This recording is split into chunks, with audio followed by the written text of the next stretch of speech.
Warning: our YouTube channel and its videos may contain scenes, language, and content that may not be appropriate for all audiences.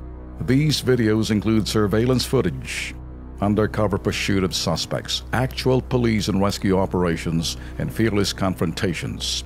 If you do not approve of the content, please do not watch our videos. If you wish to continue, we strongly advise that you proceed with caution. Viewers' discretion is advised. Kagabi, tinutukan natin ang kaso ng isang construction worker na hinuli ng pulis sa San Mateo, Rizal sa bisa ng warrant of arrest. Pero apila ng pamilya na hinuli. Dismiss na raw ang kaso ng lalaki. Warrant of arrest, sinerve, wala raw bisa. At ngayong gabi sa part 2 ng kasong yan, alamin natin ang panig ng inarereklamang pulis. Panoorin.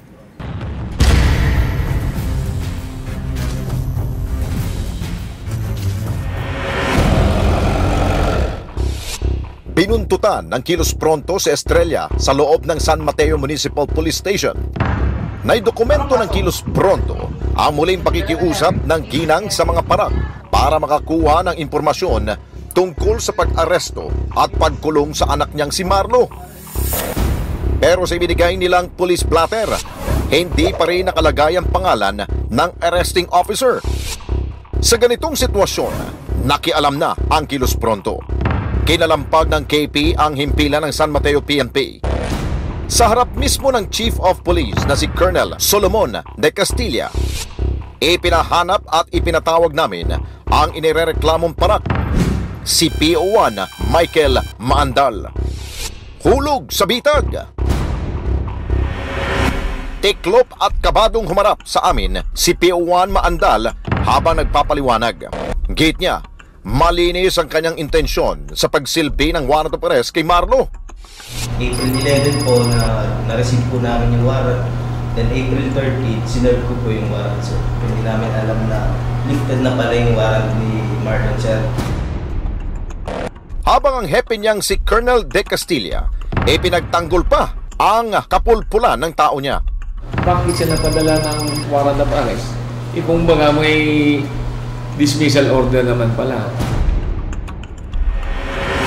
Pero ayon sa PNP Operations Manual, sa pag-serve ng warrant of arrest, unang-una sa listahan ang pagbeberipika kung may bisa pa ba ang hawak na warrant bago kayo lumarga. Malinaw na ang utos nito hindi ginawa ni PO1. Sir, nung in-implement ko siya, sir, it's holiday po kasi nun, sir. April 13, Thursday na yun, sir. Holy Thursday. Holy Thursday, sir. So kapag ganun, wala nang office ang RTC? Yes, sir, wala na. Huli na raw nang napansin ni Maandal na March 2016 pa na issue ng korte ang nooy hawak niyang warrant. Sir, meron akong dalang papel. Di nga ngayon tinignan yung papel ko eh. Pero humirit pa si Chief. Maging ang korte na nagbaba ng warrant, sinisisi niya. Pinasa ng korte sa amin yan. Ginagawa namin yung trabaho. Kung sana, pinasa na rin ng korte na may order ng dismissal, hindi na namin yan ulihin pa. So again, sino may kasalanan? Sa akin lang talaga is, dapat magkaroon ng sistema talaga yung korte at saka yung sa amin. At ang hatol ni Hepe sa kanyang parak, incident report lamang. Hindi, kung mag-file sila ng kaso, ipa-explain ko na rin ito. Boss naman, nagkakalukuhan yata dito. Sinamahan namin sina Marlo para formal magsampa ng kaso laban kay PO1 Michael Maandal. Yung warrant of arrest ay lifted na. Ibig sabihin, wala nang bisa yung warrant of arrest kasi dismiss na yung, provisionally dismiss na yung kaso. So lumalabas na yung pag-aresto kay Mr. Catacho, walang legal basis, walang legal grounds. Malinaw raw na arbitrary detention ang ginawa ni PO1 Maandal. Pwede siyang maging criminally liable for arbitrary detention. Kasi ang pag-detain ng isang tao ng walang legal grounds na kinukomit ng isang public officer, katulad yan ng police officer na yan, kung nag-exceed ng 3 days yung detention pero not more than 15 days, pwede siya makulong dyan ng 2 years up to 6 years. O sa isyong yan, si Police Senior Inspector Lourdes Usana, Public Information Officer ng Rizal Provincial Office. Ma'am, good evening.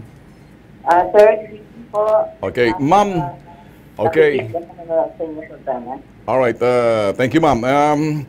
Ano ho masasabi ninyo doon sa parting yun na ang pulis ho mismo ninyo? Parang hindi ho ginawa yung due diligence to check on the warrant, whether expired na yung warrant. That's what you call due diligence, part of investigation kung ikay isang pulis. Kayo ho ba'y agree o disagree? Opo, bali po may konting pagkukulang nga po ang aming police sa San Mateo. Alright. Alright, ma'am. Ginawa yung trabaho niyang diligence para i-check kung dismiss or not pa yung Ma'am, thank you. Kayo'y naging honest. Yun ho bang si Casillas or Des Castillas or Pastillas? Colonel ba yun? Ano bang ranko? Mas mataas bang ranko niya sa'yo? Opo, mas mataas po. Alam nyo ma'am, mas matalino kayo pulpul yung si Casillas, Pastillas o De Castillas, Casillas.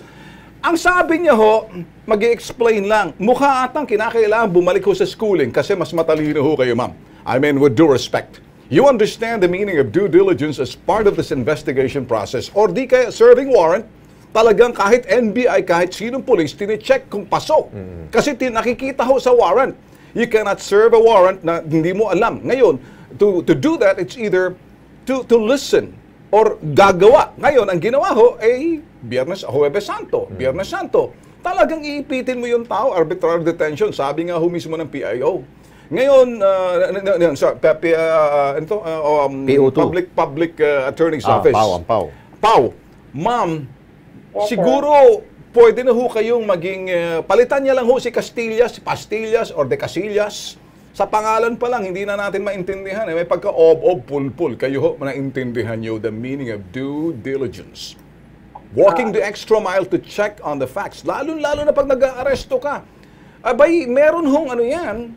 Hindi na ho po pwedeng sabihin, wow, mali, sorry. Sorry na lang ho ba? Mahirap yung makulong, ha? Look at this, ma'am. Paano ko nangyari sa inyong pamilya yan, sa iyong kaanak? How would you feel? Siyempre po, makakaramdam din po ako. Alright. Well, anyway, ma'am, kayo ho'y nakausap namin. Kami nagpapasalamat sa inyo. Mas mataas yung paraan ko ng si Castillas, si Pasillas o Castillas or Casillas sa Bisaya, Cubeta. Kaya utak Cubeta. Kayo ho, I look forward to na kayo ho siguro with soon when you become siguro director, siguro ma'am, you can do better dito ho sa ginagawa ho ng mataas ba ninyong opisyal. Hindi na ho natin pwedeng hambalusin kasi kami ho'y pro-PNP ho kami. Kaya lang may nagkukulang sa inyo ho na intindihan nyo ho. So, do you think ma'am, sa parting yan, you can apologize for that officer na senior sa iyo for anumang kakulangan niya, yung shortcomings niya, for the mistake na parang pinagtakpan ho yung tao? Apo. Bali po, hindi ko pa po nakakausap si Superintendent Castillas regarding po sa... Ay, wag nyo na hong kausapin kasi nakausap na ng mga tao namin. Baka mamaya, mapunta kayo sa Cubeta as in Casillas. Wala hong kwentang kausap. Kung nanonood ho siya, iniinsulto ko ho.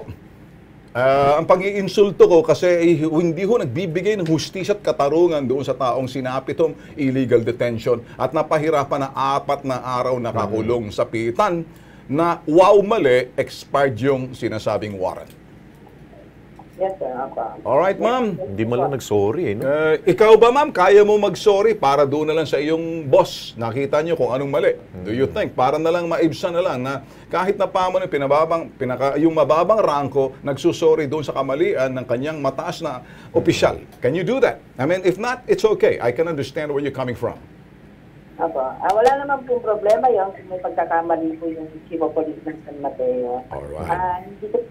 Katulad nga po ng sinabi ko kanina, hindi ko pa po nakakausap si Superintendent de Castilla, ang Chief of Police ng San Mateo, regarding po sa kaso ng tao niya, ng PPO 1. Alright. Siguro ma'am, pangaralan nyo na lang yung anong official ho ninyo, ano? Kahit mababang rangko kayo, you're telling the truth. Kasi if you're gonna tell him yung ano yung tama, baka ulitin niya ho eh.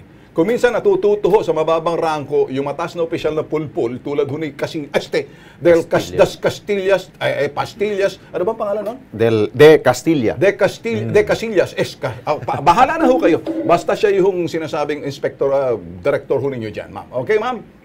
Yes, sir. Thank you, ma'am. Wala na tayong magagawa. Oo.